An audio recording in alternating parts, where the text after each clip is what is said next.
Sekarang kita masuk ke materi branding dan persona di YouTube. Jadi branding dan persona ini penting banget ya teman-teman, karena branding dan persona inilah yang nantinya itu akan menentukan kesuksesan dari channel YouTube kita. Kalau misalkan branding dan persona kita bagus, maka channel kita nanti juga bakalan lebih gampang buat dapetin subscriber ataupun dapetin views. Tapi kalau misalkan branding dan personanya itu kurang bagus teman-teman, itu biasanya channel kita juga bakalan rada susah untuk naiknya. Oke, apa itu branding? Apa itu persona? Nah, pertama kita bahas dari branding dulu ya. Jadi branding itu bisa dibilang sesuatu yang menjadi ciri khas dari channel kita. Bisa itu nama channel, foto profil, warna, musik, ataupun hal yang lainnya yang sekiranya ini menjadi ciri khas dari channel kita tadi. Nah, itu namanya adalah branding. Kita ambil contoh aja, kalau misalkan teman-teman lihat gambar ini, kira-kira kalian ingatnya dengan siapa nih kira-kira? Nah, betul banget, ini adalah Jess No Limit. Jadi, foto profil dengan background warna hijau kayak gini, kayaknya udah melekat banget gitu ya dengan channelnya Jess No Limit. Contoh lain lagi, ada Atta Halilintar. Nah, brandingnya tuh ada di mana? Yaitu ada di bagian bandananya.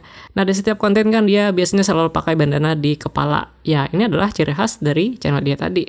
Atau contoh lain lagi deh, Bobon Santoso. Saya rasa teman-teman pasti sudah pada tahu lah ya. Nah, brandingnya itu ada di mana? Yaitu ada di kuali besarnya. Karena di setiap konten masak, biasanya kan dia selalu pakai kuali besar ini. Nah, jadi kuali besar ini adalah salah satu branding dari channelnya Bobon Santoso tadi. Nah, jadi kalau misalkan teman-teman sudah paham nih, sekarang kalian tinggal tentuin aja, kira-kira branding dari channel kalian nanti maunya yang seperti apa? Apakah itu ciri khas warna channel kalian, gaya berpakaian, konsep video, ataupun hal yang lainnya yang menurut kalian ini loh ciri khas dari channel saya gitu. Nah, jadi dengan cara seperti ini kan channel kita juga bakalan kelihatan lebih unik dan kelihatan lebih beda dibandingkan channel-channel kebanyakan. Dan dengan cara seperti ini juga nanti subscriber kita juga lebih gampang untuk ingat dengan channel kita tadi. Nah, sekarang kita bahas yaitu adalah persona. Nah, persona ini adalah karakter yang mau kita tampilin dalam konten YouTube kita. Dan persona ini itu nggak mesti sesuai dengan diri kita aslinya ya. Misalkan nih, teman-teman mungkin aslinya itu suka bercanda gitu ya. Tapi kalau misalkan kalian bikin konten, itu kalian kelihatan lebih serius. Nah, ini bisa banget, tinggal disesuaikan aja dengan jenis konten kalian.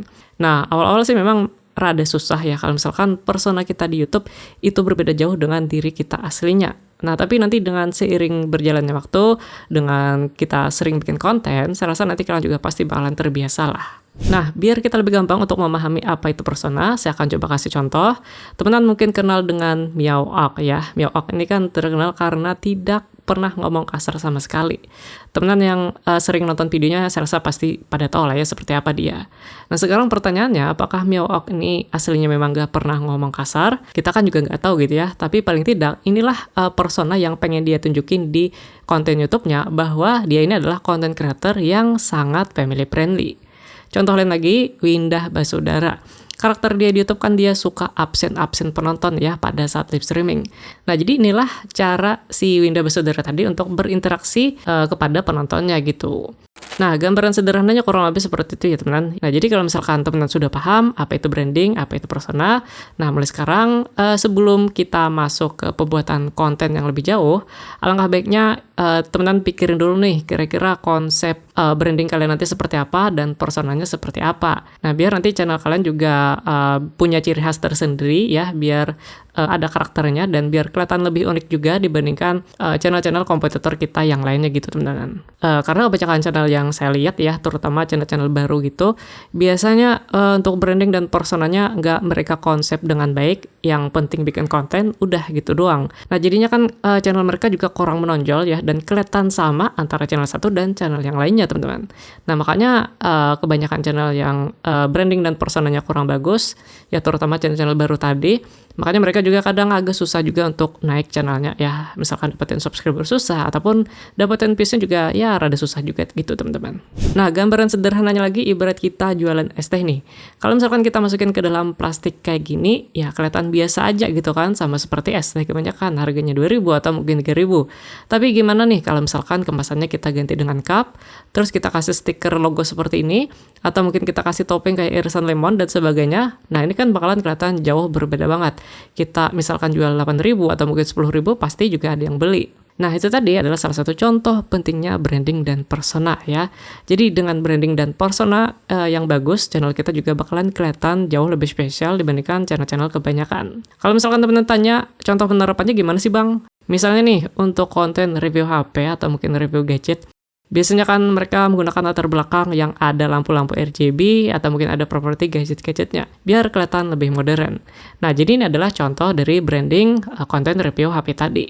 Terus personanya gimana? Untuk personanya ya dari cara kita menyampaikan isi kontennya. Biasanya kan untuk konten review HP atau review gadget, cara menyampaikannya kan biasanya lebih detail dan lebih serius ya teman-teman. Karena tujuan dari penonton mereka kan biasanya pasti pengen dapat informasi yang lebih detail gitu. Nah contoh lain lagi nih, kalau misalkan kita ngomongin channel horror, biasanya kan backgroundnya itu suka kayak rada-rada gelap atau mungkin kayak remang-remang gitu, biar nuansa horornya itu lebih dapat. Nah, sekarang personanya di mana? Itu personanya ya tentu saja dari cara penyampaian kontennya.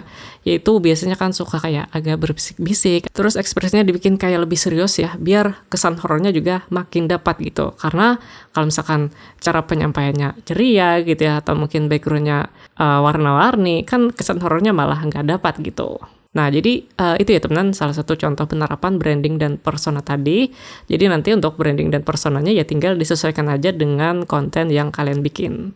Nah, kalau misalkan teman-teman mungkin masih bingung juga nih soal branding dan persona tadi, jangan malu, nanti kalian bisa tanya-tanya aja di grup Discord. Nanti saya bakalan bantu jawab deh ya pertanyaan dari teman-teman semuanya. So, kalau gitu sampai jumpa di video selanjutnya.